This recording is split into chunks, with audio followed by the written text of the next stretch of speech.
The broadcast is now starting. All attendees are in listen-only mode. Good afternoon, everyone, and thank you for joining me for the visual material takeoff and point of sale integration.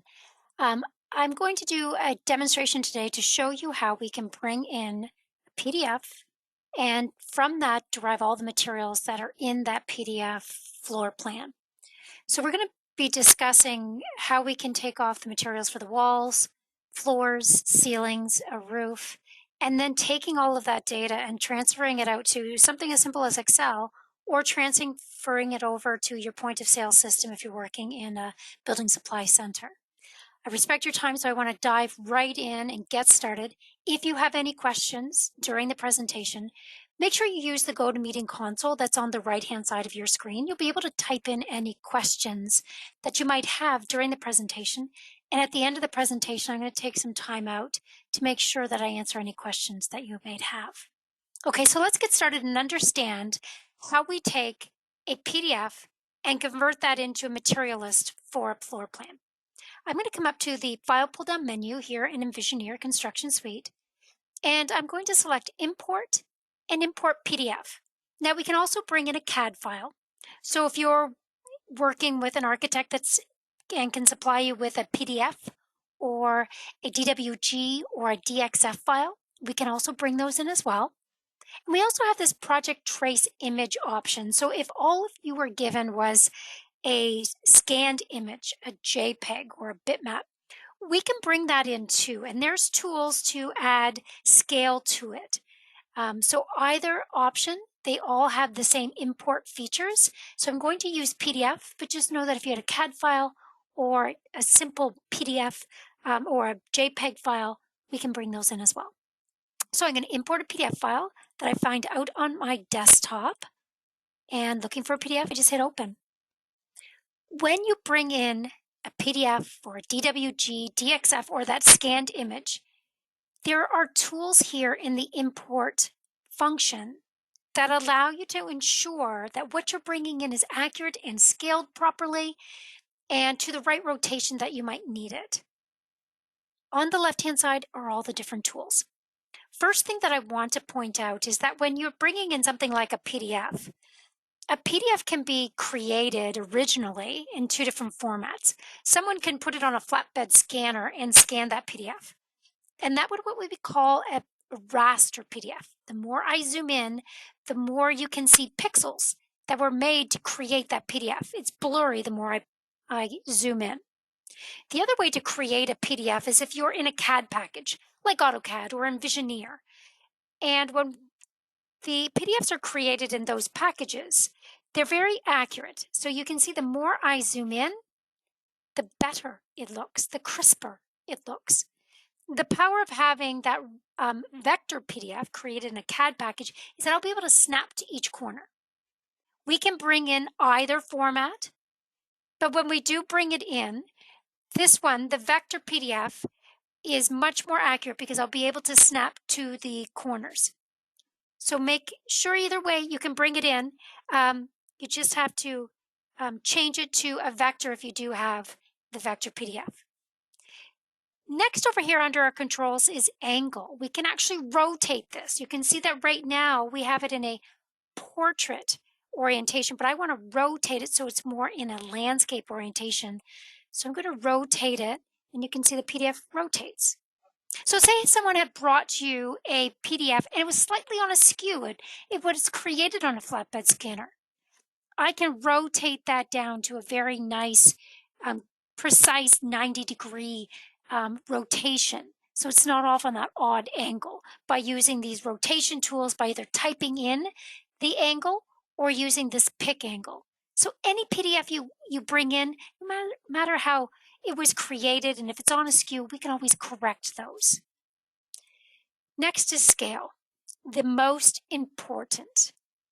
I'm going to be zooming in on a known dimension here. So I can see 10 feet here between each of these extension lines. So I'm going to pick the scale just to ensure I have the right scale. So I pick the endpoint of this extension line and the endpoint of this extension line. And this will calibrate the drawing. I'm going to say between those 2 points, that blue line that I just drew is 10 feet long, and I click OK. It immediately updates the scale to say this is 1 to 48, a quarter inch equals a foot. So it updates that drawing to the correct scale for me. Underneath that, we have crop. If I don't want to bring in the entire drawing, so this one is the floor plans, the elevation or roof plan, the title block, different drawings you might bring in have a lot of text. If you don't want to bring it all in, you can just crop around what you need. So right now, all I need is this ground floor plan to begin. So I'm going to create a crop box around it. What's inside that blue crop box is what I'm going to bring out and make the basis of my material list. What's outside of that is going to be chopped away. You can bring in everything, but if it's very heavy and a lot of text and it's distracting, you can crop that down. The other thing we can do is dim it down. So when I bring it in, I might want to bring it in looking lighter. So when I do trace over top of it, and it's going to be like I'm highlighting it, you'll see that in a moment, I can see what I've done and what still needs to be done very easily visually because this is going to be dimmed down and what I'm going to put over top of it is going to be much more vibrant. Okay, so we can bring in PDFs, DWGs, JPEGs, bitmaps, any kind of scanned image or saved image file, and we can scale it, rotate it, and crop it down to exactly what you need to bring in. That way you know what you're bringing in is accurate. Then all I have to do is hit insert.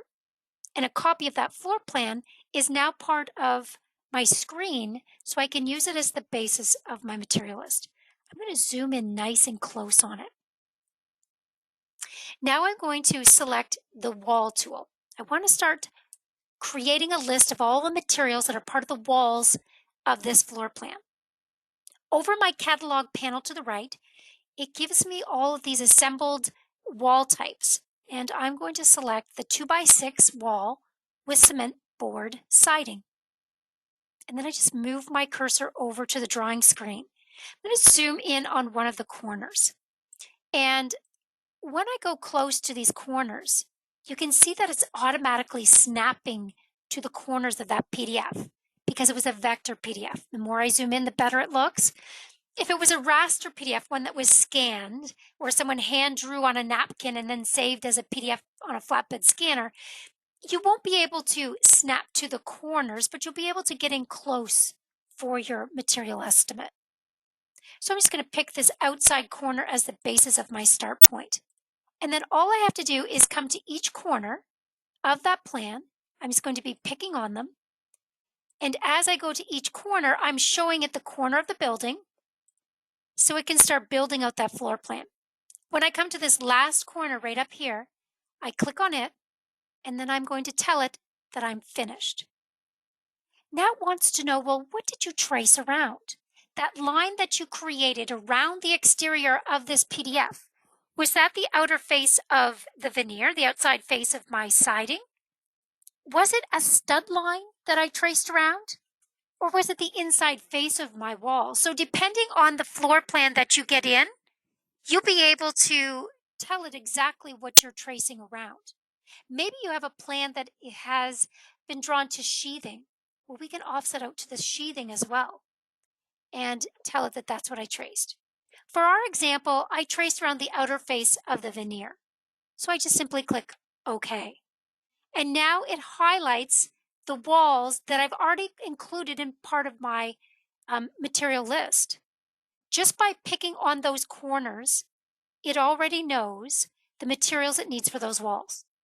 If I come up to Tools, Analyze, Generate a Project Estimate, it puts all of the materials in the list. Here's my ground floor wall framing. I've got blocking halfway up the wall. I've got a box of framing nails, 2x6 16-foot plate material and 14-foot plate material. I've got a mix there. Some OSB sheathing and nails for that. My studs, 119 2x6 studs. I have house wrap, sheathing tape, staples, cement board siding, the siding nails, insulation, vapor barrier, staples for that vapor barrier, my drywall and its tape and compound and screws and primer, and then baseboard. on the interior.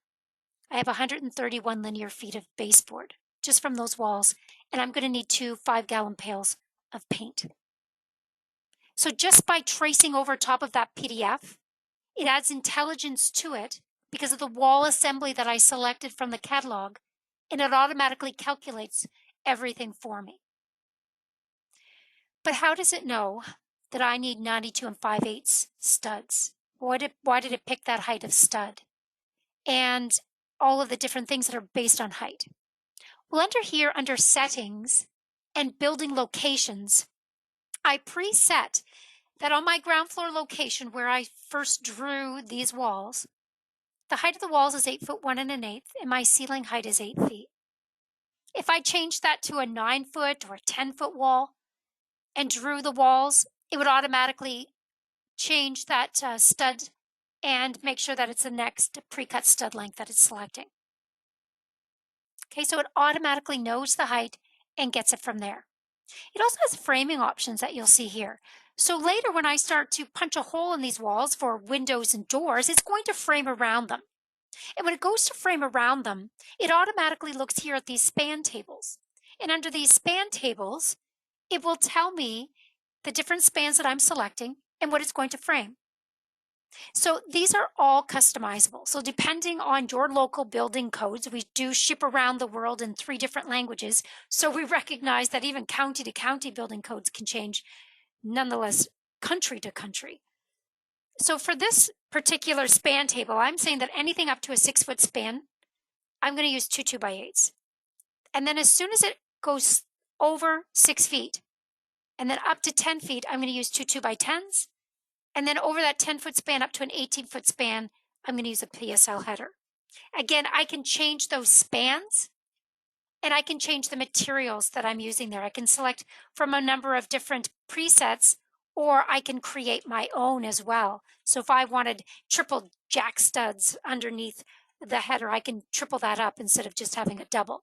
So whatever you need, that can be customized. So it's quantifying the materials that you would actually use to frame this model. Okay, I'm going to click OK there. And I've also told it that I'm going to be framing the walls, putting a stud every 16 inches on center, double top plate, and there's blocking halfway up.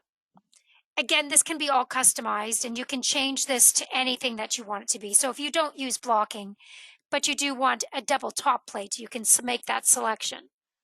Or if you have something, if you're using, as an example, steel studs or poles for a pole barn or logs, those can all be preset as well. So depending on what you're selecting, you can make that change. Okay, so I'll just click OK and get rid of the blocking halfway up and OK again. Okay. Interior walls, I just come back over to that selection and say that I want a 2x6 load-bearing wall. And I'm going to be coming from this corner right here, and I'll come down, and then I'll come up from this wall here, over here, and back over to here. And then I'll use a 2x4 wall for the partition between the dining room and the living room, and just pick from here to here, and again over here, from here to here. You'll notice that each wall is a different color. That's your visual cue of the different materials that is going to be including the material takeoff. This darker green is our 2x6 cement board siding wall. When I see it, I know I'm going to get cement board siding and insulation and vapor barrier. When I see this different green wall, it's my 2x6 interior wall. So I know I'm going to get drywall. And this one, my 2x4 interior wall, it's blue. I know I'm getting 2x4s and drywall. So each wall in the catalog can be customized to certain colors, whatever color you want, and materials. Looking at the walls themselves, if I select one of these outside walls, I'm going to look at its properties so you can understand how it assembles the materials that appeared in that material list. So first off, I told the wall that it's a framed wall. Frame that wall and frame it with 2x6s. If it was just a general wall, it wouldn't have any framing associated to it. That's handy for when you are doing walls that are maybe part of a remodel project. The existing walls are general walls. We don't want to do any material takeoff as part of their framing values. They're already framed, so they'd be general. Framed walls are going to give us the top plates, bottom plates, studs, blocking that we might have in it. And when I punch a hole in the wall, it'll also give me the jack studs, kings, and headers that I'll be required as well. But even looking at this framing member, this 2x6, there's built-in intelligence in it as well. It has its pre-cut lengths listed here. So there's my 92 and 5/8 stud, and there's my 104 and 5/8 stud, and there's my 8-foot board, my 10, 12s, 14s, all the way up to a 20-foot board. Each one of these boards has rules associated to it. So this particular board length can only be used for studs. So when I'm looking at plate material or blocking material, it would automatically skip over that length of board because I only want to use that board length for studs. My 8-foot board is not to be used for plate material. I don't want short boards on site. I only want my mix of 16-foot boards, which can be used for anything, and 14-foot boards, which can be used for anything. But my 20-foot board, I'm only using that for rafters. So you can set up usages for the board lengths.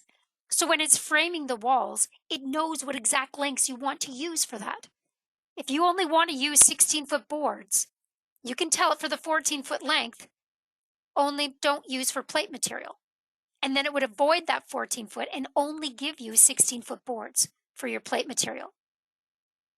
So however you want to ship those boards out and what boards should be used on site, you can set the rules for those. So I just hit cancel there. So that's the boards. Here's trim. So when we're looking at trim in that material list, it automatically gave me a quantity of baseboard. As soon as I drew those exterior walls, baseboard was attached to it because it's in this list. Give me MDF baseboard and give me how many linear feet it's going to need. When I put in a window, case around it. Put in a windowsill. So you can have all of this trim predefined. So every time you draw the wall, it automatically gives it. You don't have to think about another line item. It automatically adds it for you. That's the same on the exterior. So when you're looking at siding, if you wanted to have a grade board or you had trim around the openings on the outside, those could all be added in as well. As far as the other materials, we assemble them here. So here is the cement board siding that every time I take off this wall, I want to include the house wrap, the sheathing tape, the sheathing, the stick nails. And you can see that each one of them has a formula associated to it. Those formulas are customizable. You can dictate what's in that formula. So for the house wrap, if you wanted to add in a 10% waste factor, you can edit that formula and times everything by 1.1 so you get your 10% added on. But for maybe something like drywall, maybe you want a 20% waste factor. You can change that formula to add in 20% if you want to. If you don't use drywall, that's where you can remove that. Everything can be removed from here as well. Each one of these items that you see in the list has a part number, a SKU number associated to it. This is where you can tie that back into your point of sale system. The SKU numbers you use here could be the exact same you use in your point of sale system. So when we pass over the values to your point of sale, it knows exactly what you want to use because of the SKU numbers marrying up to them. You'll also see that each item has a phase and a usage. So in our material list, when we were looking at that, it organized everything into ground floor wall framing and interior trim. It did that because of the phase and the usage. So think about your ship loads. That's how we would organize the ship loads, by these phases and usages. So it comes out very organized in the list. Okay, I'm going to start punching through some holes in that wall. So here's a 60-inch double French door. I'll put it there. I'll grab a front door here, a steel door here, and one over here, and maybe a 32-inch hinge door here. Now I just point and clicked to put those in, but if I right click here, we can put those in very accurately. I could tell it to center it along the wall or give it an offset from a corner. So I could say 4 inches away from the corner. So I've got some nice trim return. Insert this door, and it would automatically put it 4 inches away from there, from that door corner. So you can either left click to put them in wherever you want, center them, or put them in as a offset. Okay, so you can be accurate or you can just place them. That's the same for windows as well. When I grab a window from the catalog, that window, I'll just grab a 2'6" by 3'6" here, maybe a little bit wider here. How about a 3 foot by 4 foot? As I'm putting these in, a number of things are happening. One, it's counting the window. Two, the framing is being altered around those openings. So it's automatically looking at that span table and deciding what size of header it's going to require for these different openings. And it could also disclude the windows and doors from that list. So for example, if you don't supply the windows and doors, I could set those to not include. So looking at a window under its quantity tab, I could say don't include it in the quantities. I do want the whole there because I need to frame around it and I need to know my header materials, but I'm not ordering the window. We have a window and door sales guy. He takes care of that. I don't need them part of my list. I just need to know the size of the hole so I can get the framing materials around it. However, you could also say replace it with assemblies. And I could assemble different materials that I would have to provide when I do put in that window. Shims, caulking, anything that you would automatically supply every time you're putting in a window, you could assemble that in the list. No, don't include the window. Just give me the assembled parts for that, caulkings and shim and anything else that you want to include, any kind of hardware that you need for that as well. So that can be done also. So yes, you can put the windows in. Yes, it can count them. Same with the doors. Or you can disclude them, but still have the power of that hole that they're punching in for your framing purposes. And that's the same for openings as well. So I'm going to the opening tool now here. These are cased openings. So I could grab a 5-foot cased opening and put it between my living room and dining room, and going from my dining room to my kitchen, and then grab a smaller one at this front entrance. Okay, so again, it's cutting that hole, it's framing it, and that would be included. So if we do an update on our material list and take a look at it again, you can see that our list now includes header information. There's the 2x6 header because I had the smaller interior headers over those walls that were non-load bearing. And I also have header material 2x10 material as well. My jack studs, an opening sill, all of those included. Here's my exterior openings, the doors, the windows. And then looking down here at doors and trim, I have door stop material that was included with the doors as soon as I put those in, and a ball catch and hinge set for those doors, lock sets. And I also have casing now as part of my list. So the more and more I add into and start tracing over top of the different elements here, the more it gets added to that list. Okay. And at any time when you're doing that, you can go and see what it visually looks like. I just chose this 3D button, and that takes me out into this 3D view.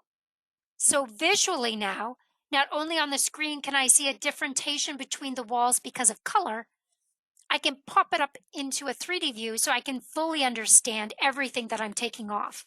I can see the siding on those walls. I can see the windows, the doors, the baseboard trim, the casing around them. And I know that they're part of my material list. So at any time, pop that into a 3D view. And you can also visualize the framing for that as well. So I can say display the framing. And now I can see not only the materials, the finished materials, but I can also see the framed materials as well. So I can see that double top plate, the studs, the single bottom plate, the headers over all of those windows. If I can see them, they're being counted.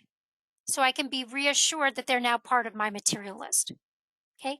It's following the rules that we set out under that building locations dialog box where we told it the span tables. Now, what if there is a point load coming right over top of our front door? Maybe we're framing over and putting a roof just over our entranceway and it's going to bear down right there. I need to beef up that header. If I come back here to framing mode on off, you can see it washes the entire plan in different colors. So my load bearing walls are yellow. My non-load bearing walls are this orange color we can see here, and then this green, and my openings are this rose color. So if I click on this one opening, I can look at its properties and say, instead of referring to the information that I outlined in the building locations in the infill, I need to use a custom head sill jam configuration for this one opening. And for this one opening, I want to use a 9.5 PSL header because of that point load coming directly down on that opening.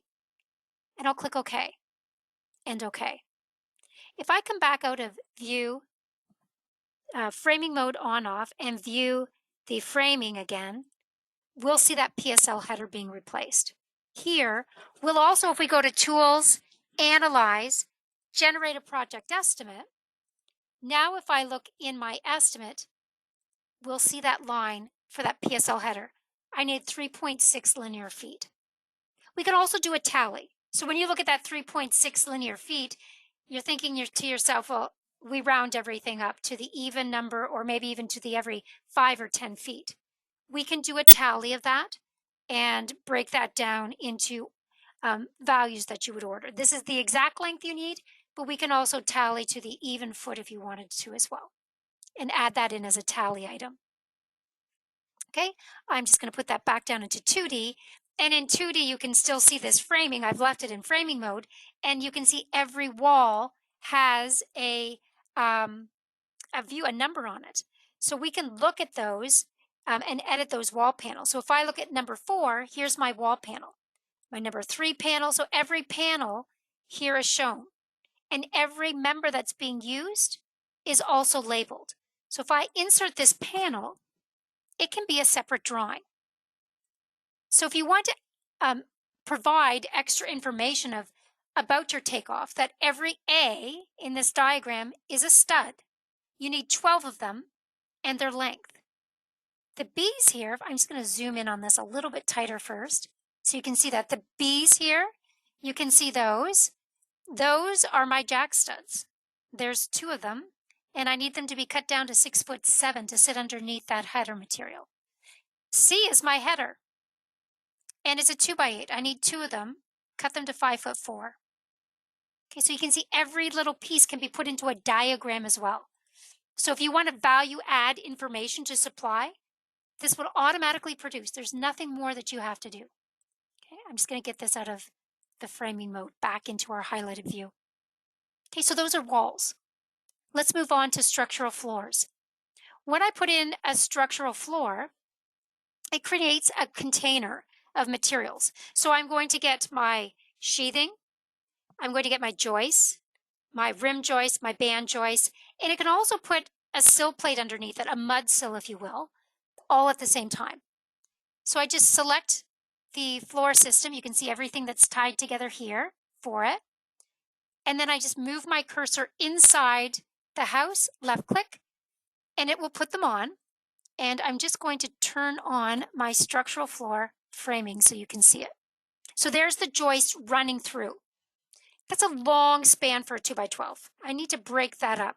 So I'm just going to select the joists themselves and show it how I can break those into individual spans. So I'm going to select the floor and tell it that I want to insert a bearing line. Wherever I'm putting this bearing line, it's going to act like a beam, and my joists are automatically going to cut to that beam length. So from this point to this point, underneath that load-bearing wall, we're going to assume in the foundation that there is something to hold up these joists, and you can see the floor joists automatically overlap. See that again? Structural floor, insert a bearing line from this point here, down here, left click, all the way up to here, left click.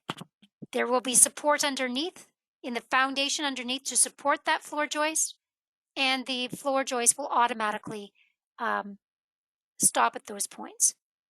So if I come up to Tools, Analyze, Generate a Project Estimate, now I can see the sill plate here, my mud sill, if you will, if that's what you call it, in your local region. I've got a mix of 16-foot boards, 12-foot boards, 10 and 8s. And again, if you just wanted to send out 16-foot boards, we can tell the 8-foot board not to be used for sill plate. And then I see my ground floor system. Everything underneath this heading is to deal with the framing of the floor. So I see my floor joist, my 2x10 or my 2x12s, and the different lengths that it needs, my rim joist, and my subfloor material, and the adhesive. Okay, all of the different materials.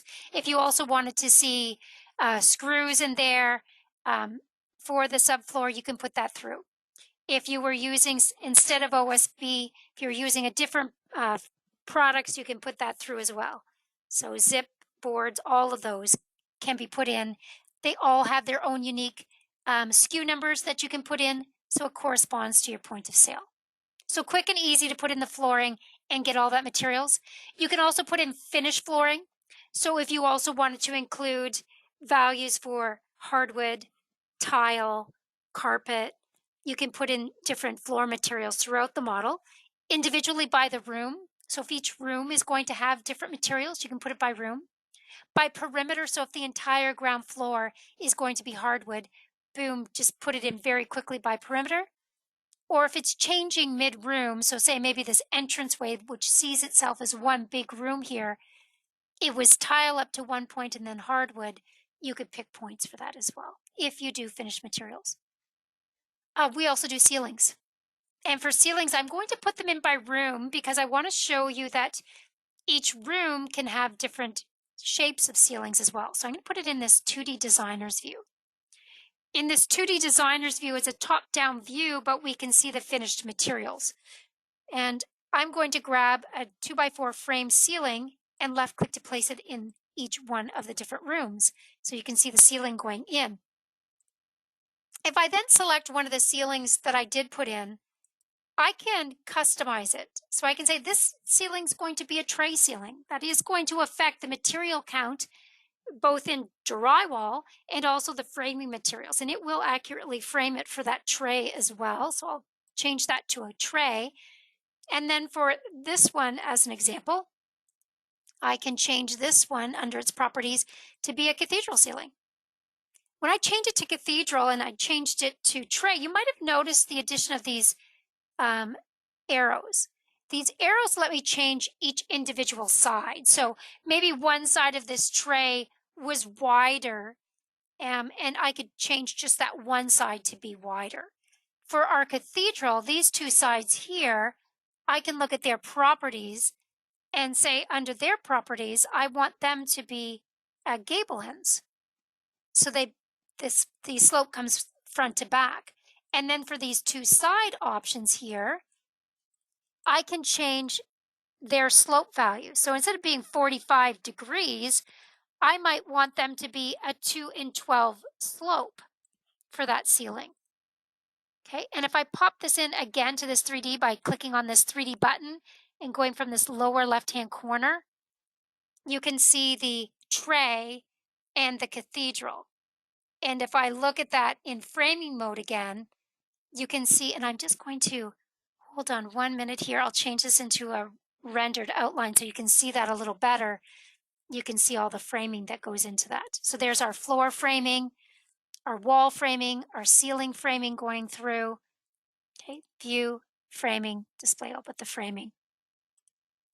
Okay, so we've got the ceiling on. Next is the roof. So with the roof, I can come over and change it to any slope and style and material that I want. I'll choose a 612 hip, left click. I've got a 612 hip. But with that, just like the ceiling, if I click on the overhang of that roof, you'll see that the arrows appear again. So with those arrows, it gives me the opportunity to change each side. So I'll change this one side to be something different. Maybe I want this side to be 8 and 12 hip, or I want it to be a 3 and 12. See this little graphic, how it's updating each time I change that? It's a visual to let you see what's happening. Or maybe the overhang in this area is 2 feet wide. Or maybe instead of being a hip, this front is a gable or a mansard or a Dutch hip. All you have to do is choose the different style and click OK, and it updates. So if we look at that in our 3D view again, we can see the house with the roof on it. Okay, that's all part of our material list. Tools, analyze, generate a project estimate. Now if I scroll down in our list, we'll see roof framing, roof finishes. There's my drip edge, my valley flashing, shingles, nails, ice and water shield, ridge vent. The roof is the same as our walls. It has that quantity tab where we assemble the materials that we want to take off every time we insert that roof. And each one of those materials has a corresponding formula that tells me exactly how many bundles of shingles I'm going to need, how many rolls of valley flashing or felt paper I'm going to need, how many boxes of roof coil nails it's going to require. And again, each one of those can be edited to customize it.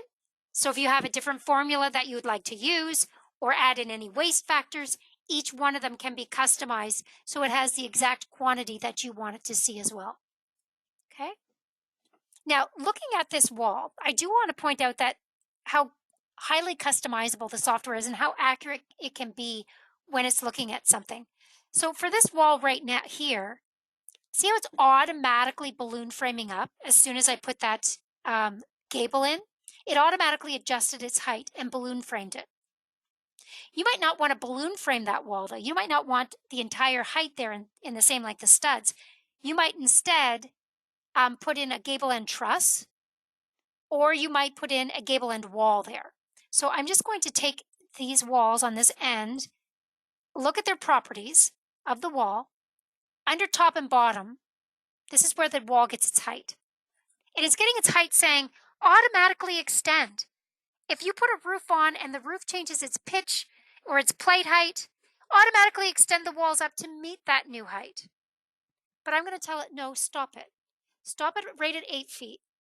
And above that, in that area underneath that gable, I'm going to build a gable end wall. Okay, so I'll just click OK. And now we have a hole in the house and we need to fill that in. So I'm going to pick on the arrow that's at the front here. I'm just going to rotate that down so you can see that a little bit better. I'm picking the arrow that's associated to this side of the roof, to that gable end. And looking at its properties, I can tell it build in a gable end surface. So that's if you had a gable end truss. All I need is the surface material. All I need to take off is the siding along that wall. Or if you're actually going to frame it, you can put in a gable end wall. And I'll just select one here. Let's put in a different material. We'll do vinyl so you can see the difference here. So there's our vinyl wall, and there's our existing wall. And if I look at the wall we just put in here, under its properties, I'm going to change this lower face value down to 0 so it doesn't overhang there and we see a nice clean line. Okay, so now we have a wall sitting on top of it. So if you have two different materials, that's a great way to do it. Or if your framing is actually a gable end framed wall, instead of balloon framed, you can handle that too.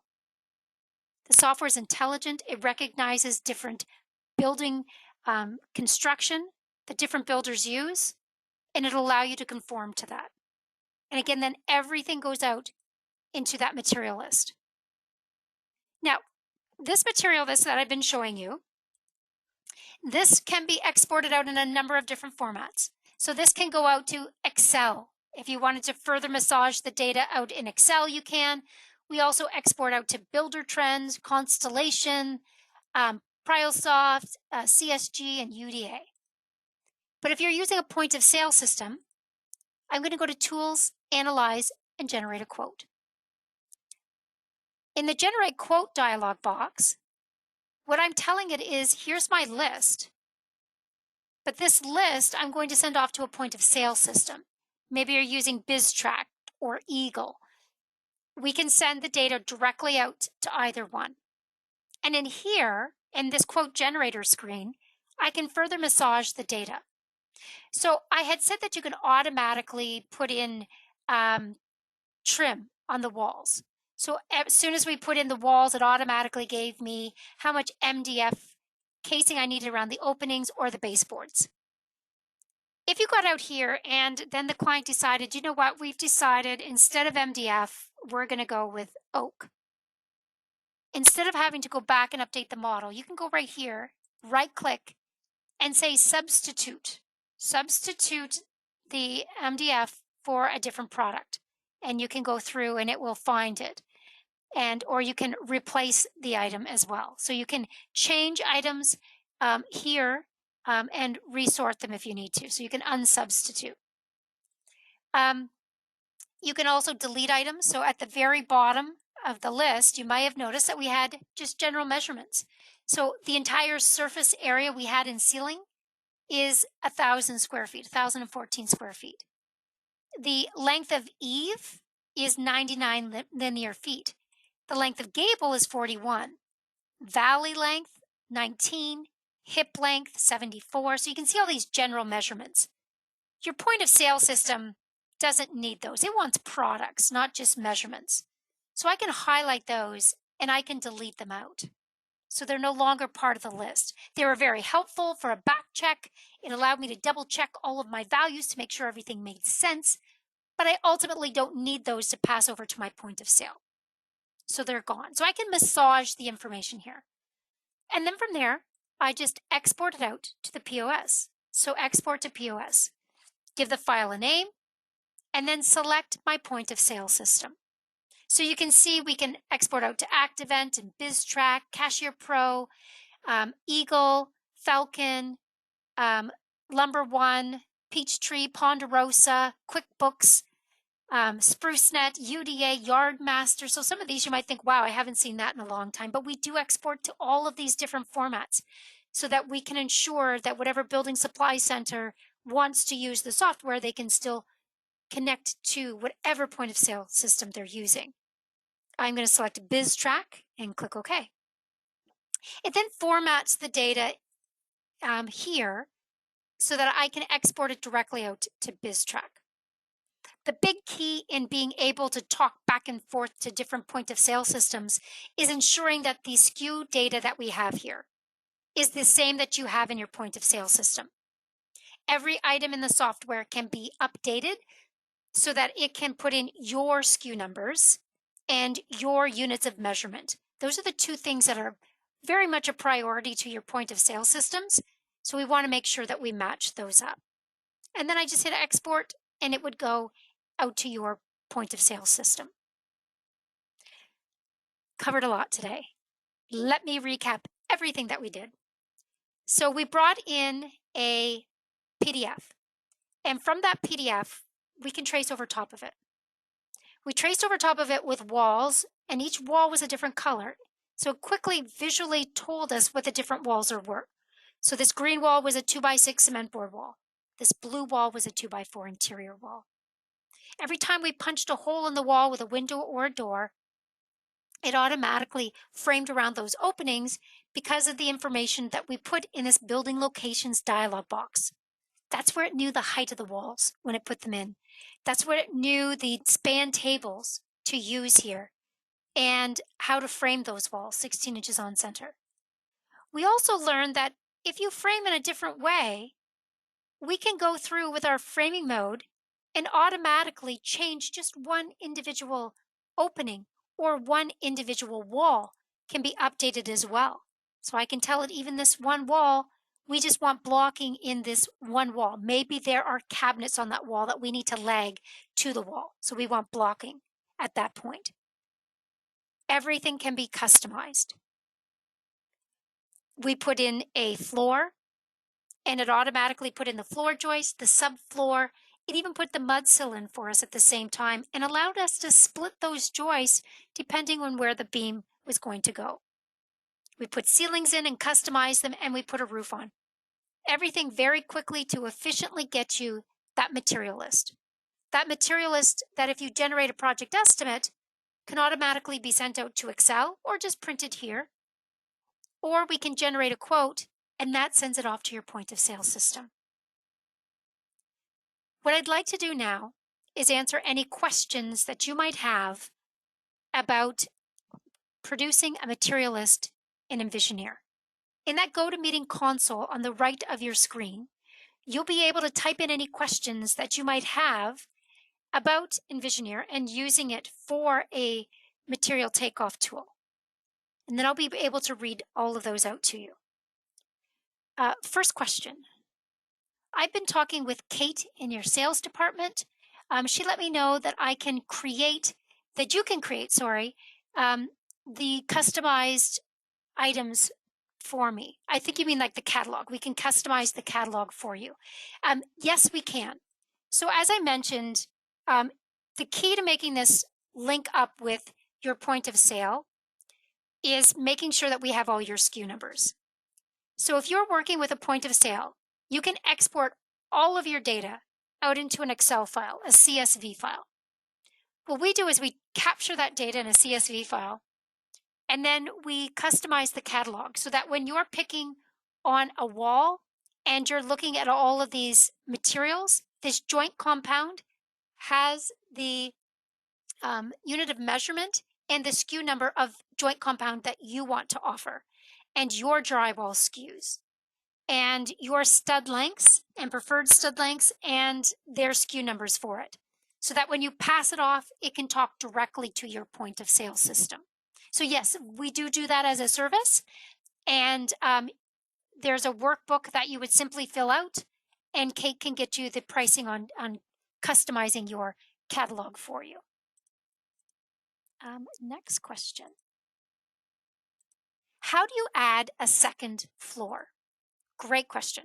Okay, so I'm going to rip off this roof that we created here. Delete. And I'm going to select one of the exterior walls as an example and say select all similar. So it selects all of those exterior walls. And I'm going to say duplicate to locations, duplicate it to the second floor, and click OK. Do I want to delete the original ones on the ground floor? No. So now if I look in a 3D view, I have a two-story. I mean, I can get rid of all of the items that it did copy up that I wouldn't need. And I've automatically got the footprint for my second floor. So if I come down here to the lower left, I can select second floor, and there is the outline. I could then file, import the PDF, the second floor blueprint of that PDF, or I can just add walls myself and start drawing, interior walls here. I'll do another 2x6 load-bearing wall from this corner down to here, and again up to here from there, and then just drawing in the wall. So it can quickly copy up what was existing there, so the footprint is the same, and then it has that for you. Great question, thank you. Next question. We do pole barns. I saw that you said in the framing you have pole barns. Can you give a demonstration of a pole barn? Yes, for sure. So I'm going to hit File and New here to start a new project. And then from here, I'm going to say that it is a slab on grade construction instead, or a pole barn. Let's do a pole barn and hit Create. When you start a new project, it's blank. But when I select that particular template that said pole barn, what it automatically did here under building locations is gave it 12-foot wall height, and the framing information is poles 8 foot on center. Okay, so now when I do a pole barn, I'm actually going to come here to our shed builder and say that I want a pole barn that is 20 feet long and 30 feet wide. Next. and there's one door in it, and I do want a window on the left and the right, and that the material that we're going to be using, let's do vinyl. On the outside, the floor is concrete.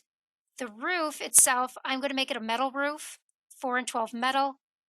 The walls, I can also make something different if we wanted to.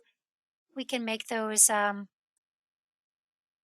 we can just keep it vinyl for now. That's fine. Vinyl's fine. But that could be steel siding as well. And hit next and finish. And there is my pole barn. So if I pop that one into a 3D view and go into view, framing, display the framing, we can see the poles and the configuration there. View, framing, display, oh, but the framing. Back down into 2D, it gives me that initial shape, but I can add on to that and I can do different rooms. So I can grab our walls again, do interior walls, do bump outs at the side, and change any of that. And that also produces our material list as well. So pole barns are a configuration in the framing that we have. Our shed builder creates that footprint very quickly for you. But again, that can all be edited as well. I hope that answered that for you. Next question.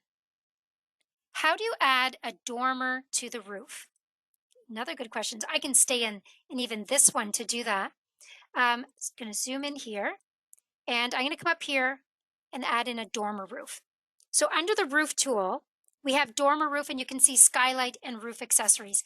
These three tools only work if you have a roof in place, because not only do they create the dormer, but it also cuts a hole in the roof below. So it needs that structure underneath to support it and to cut the hole into it. So I'll choose dormer roof, and you can choose any width. So I could say the dormer itself is, let's say it's 15 feet wide, and we'll go and choose the 412 metal again, and that it is not a gable front here. We're going to make this into a shed dormer, if we will, and we'll include walls, and the walls themselves, let's make those our vinyl, and above the main roof it's going to be 3 feet. So here's that footprint, and I get my dormer. Now that's a huge dormer. You can see it's awfully wide there. I can put it into any width there. But what I can also do is take these ones. If I wanted to make that into a shed dormer, I can make those into gable ends as well. So you can get any shape of dormer, and that was too narrow for that. But you can make any shape of dormer that you want, any width that you want. Instead of having one large dormer, I'm going to undo. I could make tiny little dormers that are 5 feet wide and place those on our plan as well.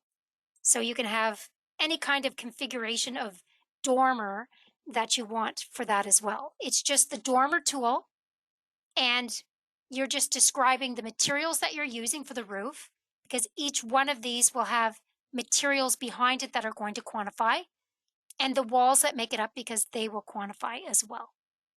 Okay, so yes, dormers can be done, skylights can be done. You just tell it what you want. I'll just choose a skylight here. And if I go into this 2D designer's view, you can see through the skylight holes there and see everything a part of that project. Okay, next question.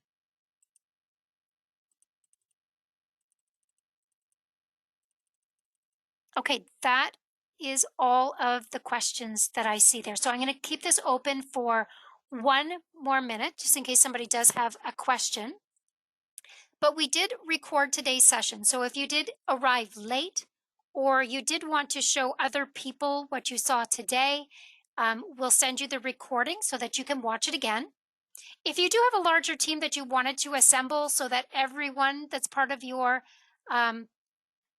Takeoff team can see this, we can do a private demonstration for you as well. So don't hesitate to reach out to us when we send you that link with today's webcast in it so you can watch it again. If you do have any further questions, or you wanted to see a private demonstration, maybe you had unique questions and wanted to see it live so you can ask those questions, we don't mind doing a private demonstration as well. So thank you everyone for joining me today. I hope you learned how quickly and efficiently you can create a material list in Envisioneer and how visual it is. So that visualization allows you to make sure that you haven't forgotten anything and also gives you value-added information. Those wall panel diagrams that we looked at in our first project that allowed you to see every single piece of board that you are using, and also remembering that this is a 3D model. And because it's a 3D model, you got great visuals that you can provide as well. So thank you, everyone. I do appreciate your time, and I hope you have a great day. Thanks, everybody. Bye-bye.